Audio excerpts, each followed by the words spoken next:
Welcome to a journey of mastering relative pronouns and adverbs. Today, we begin an exciting step in enhancing your language and writing skills.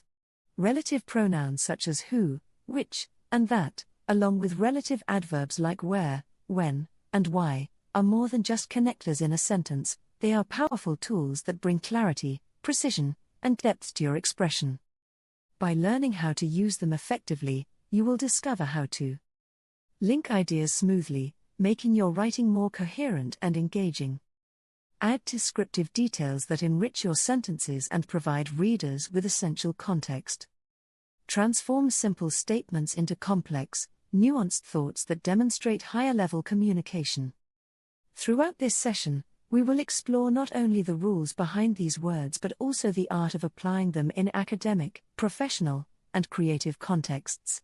Together, we will practice examples, analyze common mistakes, and uncover strategies to make your writing more fluent and impactful. So, let's embark on this journey, step by step, to unlock the potential of relative pronouns and adverbs, and see how they can elevate your mastery of the English language. The word who is one of the most important relative pronouns in English, serving as a powerful tool for adding extra information about people. It functions as the connector that introduces a relative clause, a part of the sentence that gives us more details about a person mentioned in the main clause. This allows us to avoid writing short, choppy sentences and instead create smoother, more descriptive expressions. For example, the teacher who inspired me is retiring. Here, the clause who inspired me tells us more about the teacher and adds emotional depth to the sentence. She is the athlete who won the championship. In this case, the relative clause who won the championship identifies which athlete we are talking about, providing clarity and specificity. By using who, writers can add meaningful details without starting a new sentence. Clarify which person they are referring to in situations where multiple people may be involved. Enrich their narrative by weaving together facts and descriptions in a natural way. In short, who transforms simple sentences into more informative, precise, and engaging statements. Mastering its use is essential for anyone aiming to communicate clearly and effectively in English. The word when is an essential relative adverb that helps anchor events, actions, or descriptions to a specific point in time. By introducing a relative clause, it provides additional information about a particular time mentioned in the main clause. This allows sentences to flow more smoothly and to carry both factual detail and emotional resonance. For example, I remember the day when we first met. Here, when we first met adds a vivid memory connected to a specific day, making the statement more personal and meaningful. She talks about the summer when she traveled. In this case, the clause when she traveled specifies what was significant about that summer, turning a simple reference to a season into a more detailed account. Using when in this way enables you to clarify timing by linking events to a precise moment or period. Add context to a narrative so that readers or listeners understand not just what happened, but also when it happened.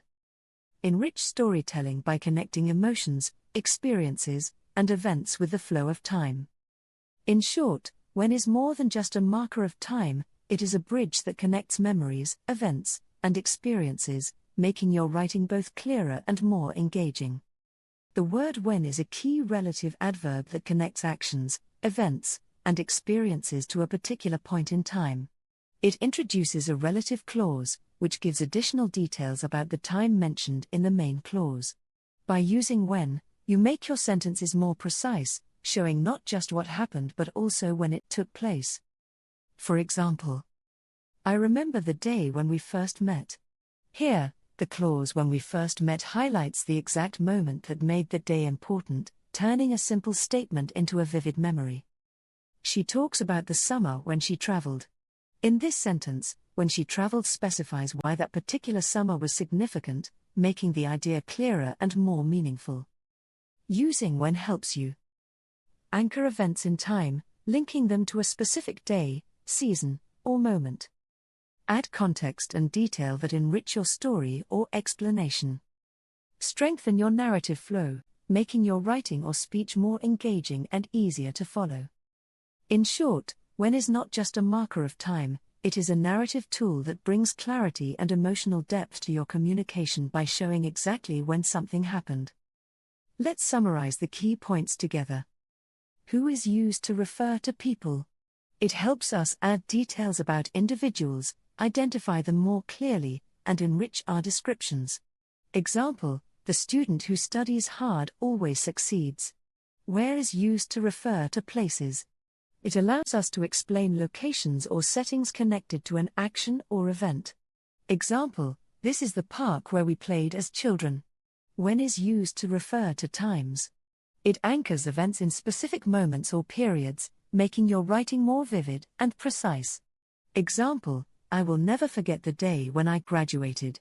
Together, these relative pronouns and adverbs are crucial tools for adding depth, context, and clarity to your writing.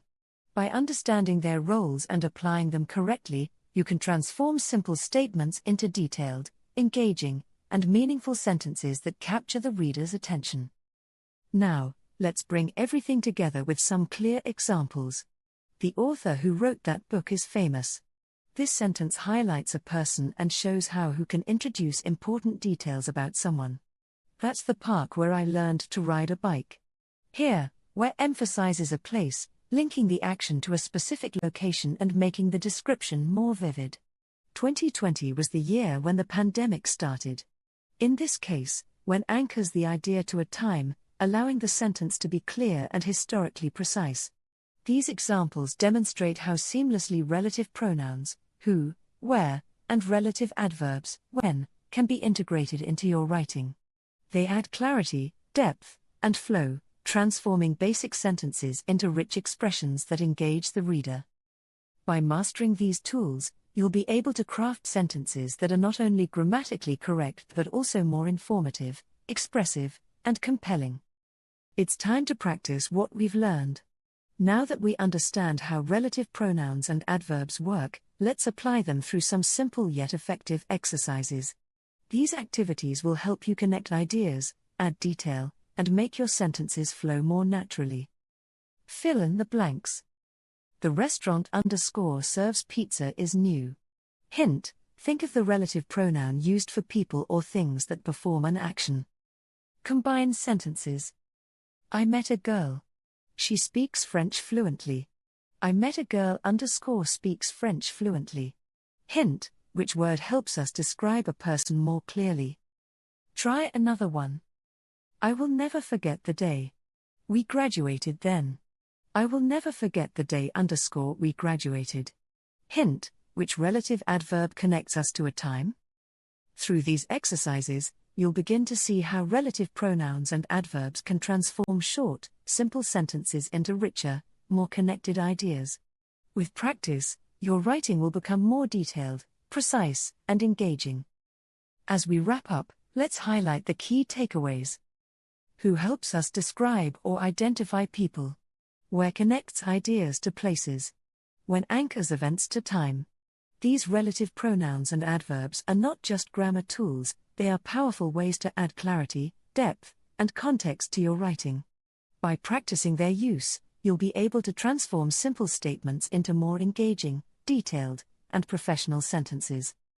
Always remember, the more you practice, the more natural and confident your usage will become. If you have any questions or need clarification, now is the perfect time to ask. Thank you for joining this exploration of language. I hope this session has given you practical insights and the motivation to keep building your mastery of English expression.